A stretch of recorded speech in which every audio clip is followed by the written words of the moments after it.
इसमें पहला ही क्वेश्चन है the sweetening agent commonly used in chewable tablets formula is. तो यहां पे पूछा जा रहा है कि जो चिवेबल टैबलेट्स होते हैं उसमें सबसे ज्यादा यूज किया जाने वाला स्वीटनिंग एजेंट। तो यहां पे देखें जो मैनिटॉल है, लैक्टोज है, साइक्रीन है, सुक्रोज है, ये सारे स्वीटनिंग एजेंट की तरह काम करते हैं।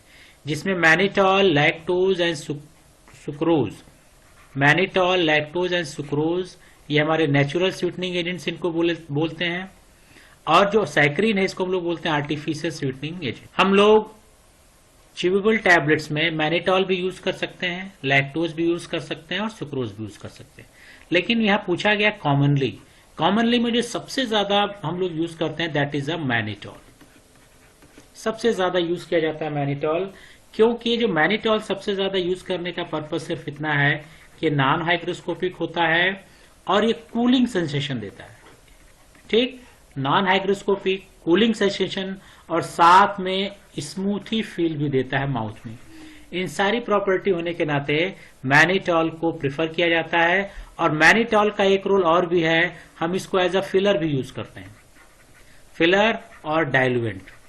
देखा जाए क्या होगा, तो आंसर इसका होगा ए। ठीक, नेक्स्ट क्वेश्चन क्या है, temperature of dissolution test operators. Answer B, dissolution test operators जब हम लोग डिसोल्यूशन करते हैं वहां पे टेम्परेचर इंपॉर्टेंट है। तो यहां पे टेम्परेचर होता है 37 प्लस माइनस 0.5 डिग्री सेंटीग्रेड, ये याद होना चाहिए। इसी तरह से टेम्परेचर पूछता है डिसइंटीग्रेशन टेस्ट ऑपरेटर्स का, और डिसइंटीग्रेशन टेम्परेचर होता है 37 प्लस माइनस 2 डिग्री सेंटीग्रेड। तो ये जो टेम्परेचर का जो सिस्टम दिया गया है, ये सिस्टम सिर्फ इसलिए है कि 37 प्लस माइनस 0.5% का मतलब है कि 37 में माइनस 0.5 कर देंगे और 37 में 0.5 ऐड कर देंगे, जो आएगा यानी 36.5 एंड 37.5, ये रेंज हो गई टेम्परेचर की। यानी टेम्परेचर 37 होना चाहिए डिसोल्यूशन टेस्ट के लिए, लेकिन अगर 36.5 से लेके 37.5 के बीच में वेरी कर रहा है तो भी हम डिसोल्यूशन टेस्ट परफॉर्म कर सकते हैं। तो ये बहुत इंपॉर्टेंट क्वेश्चन है जो पूछा जाता है और ये क्वेश्चन आपको आना चाहिए। नेक्स्ट क्वेश्चन देखें, weight variation for tablet weight 80 to 250 mg के लिए पूछ रहा है। यहाँ पे वेट वेरिएशन क्या होगा, तो वो वेट वेरिएशन देखें, यहाँ पे ऑप्शन दिया गया 10%, 7.5% एंड 5%। तो ये हमको याद होना चाहिए कि ये जो वेट वेरिएशन है वो आईपी के अकॉर्डिंग है। तो आईपी के अकॉर्डिंग देखें जो 10% है कि अगर टैबलेट का वेट मोर देन 250 होता है तो 10% होता है, और जब लेस देन 80 mg होता है तो वो कितना होता है 5%। यानी यहां पे पूछ रहा है 80 to 250 mg, यानी अगर 80 से 250 mg यानी 80 to 250 mg वेट है तो उसकी लिमिट होनी चाहिए 7.5%, यानी आंसर हमारा होगा 7.5%। तो ये लिमिट आपको याद होनी चाहिए आईपी के अकॉर्डिंग। इसी तरह से यूएसपी के अकॉर्डिंग भी पूरा से देखेंगे, तो यूएसपी के अकॉर्डिंग देखा जाए तो कहा गया 130 से अगर हम लेंगे तो 10%, 130 mg से 324 mg है तो कहा जाएगा 7.5% है, और मोर देन 324 है तो वो लिमिट होगी 5%। तो आईपी और यूएसपी के अकॉर्डिंग दोनों लिमिट्स आपको याद होनी चाहिए, क्योंकि इससे रिलेटेड कोई भी क्वेश्चन पूछा जा सकता है। तो देखें इसका आंसर क्या होगा, तो इसका आंसर होगा बी, दैट इज 7.5%। अब देखा जाए disintegration time for effervescent tablets. Disintegration time for effervescent tablets से प्रीवियस पार्ट में भी एक क्वेश्चन आया था और मैंने बताया था डिफरेंट के क्या क्या होंगे। तो यहाँ पे देखें तो हमारा जो आंसर होगा वो क्या होगा 5 मिनट्स। जो आपके कन्वेंशनल टैबलेट्स होते हैं उनके 15 मिनट होते हैं। यहाँ पे दो ऑप्शन रिपीट हो चुका है, लेकिन यहाँ जो ऑप्शन करेक्ट होगा वो होगा 5 मिनट्स। तो इसका देखें आंसर क्या है, यहाँ पे मेंशन किया गया है, दैट इज ए। नेक्स्ट देखें एवी सेल इज।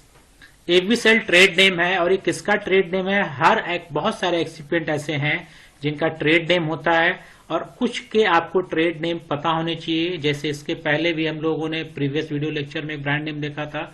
यहाँ पे एवी सेल है, और इस एवी सेल को जो नाम है that is a micro crystalline cellulose, इसको हम लोग एवी सेल बोलते हैं। तो Avicel is a MCC micro crystalline cellulose.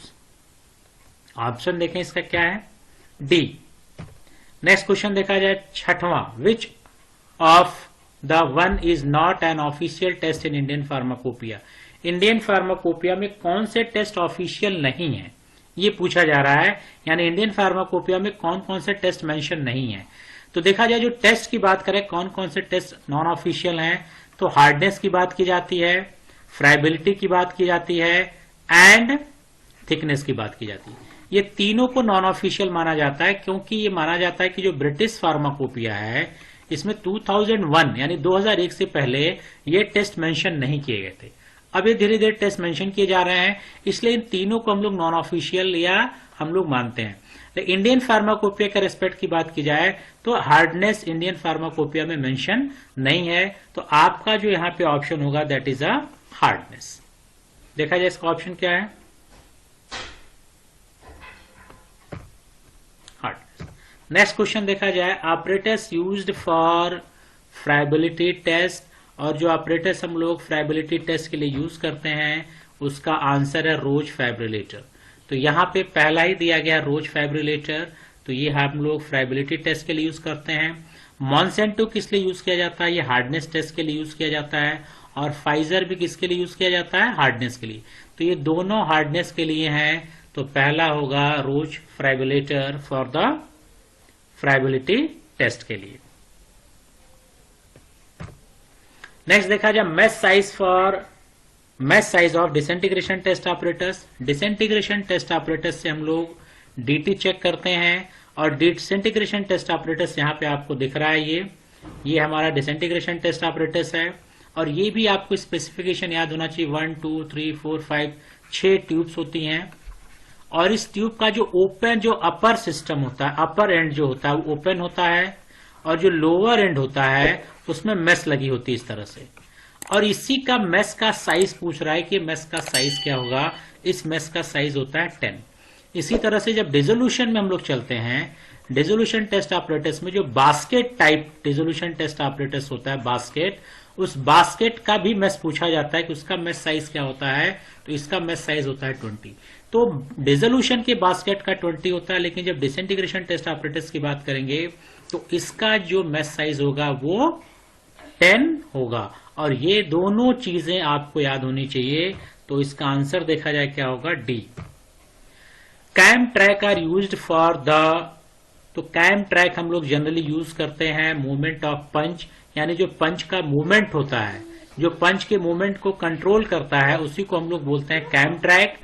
यानी ये पंच को मूव कैसे करना है इसको गाइड करता है कैम ट्रैक। तो यहां पे ऑप्शन होगा डी। नेक्स्ट क्वेश्चन देखा जाए क्या होगा, Maillard reaction is observe in diluent. किस डाइल्यूएंट में आपको मिलार्ड रिएक्शन मिलेगा, तो that is option C, lactose. Lactose, ठीक। तो यहां पे कहा जाता है कि अगर एमीन ग्रुप हो आपके पास, एमीन हो प्लस रिड्यूसिंग शुगर, ये दोनों अगर मिल जाए, एमीन ग्रुप और रिड्यूसिंग शुगर, ये मिलार्ड रिएक्शन देते हैं, यानी कलर को चेंज कर देते हैं, कलर चेंज हो जाता है, इसी को बोलते हैं मिलार्ड रिएक्शन। यानी अगर हम कोई ड्रग यूज करते हैं और उस ड्रग में एमीन ग्रुप है, ठीक, और साथ रिड्यूसिंग शुगर हो, तो इन सब में देखें तो रिड्यूसिंग शुगर हमारा लैक्टोज है। ये जो लैक्टोज रिड्यूसिंग शुगर है यही मिलार्ड रिएक्शंस को देगा, यानी टैबलेट्स के कलर को क्या करेगा, चेंज कर देगा। तो ये था एमसीक्यूज जो कॉम्पिटिटिव एग्जामिनेशन के लिए इंपॉर्टेंट है। आई होप सो कि इससे आप लोगों को लाभ मिलेगा, आप कॉम्पिटिटिव एग्जाम को क्वालिफाई कर पाएंगे। Thank you.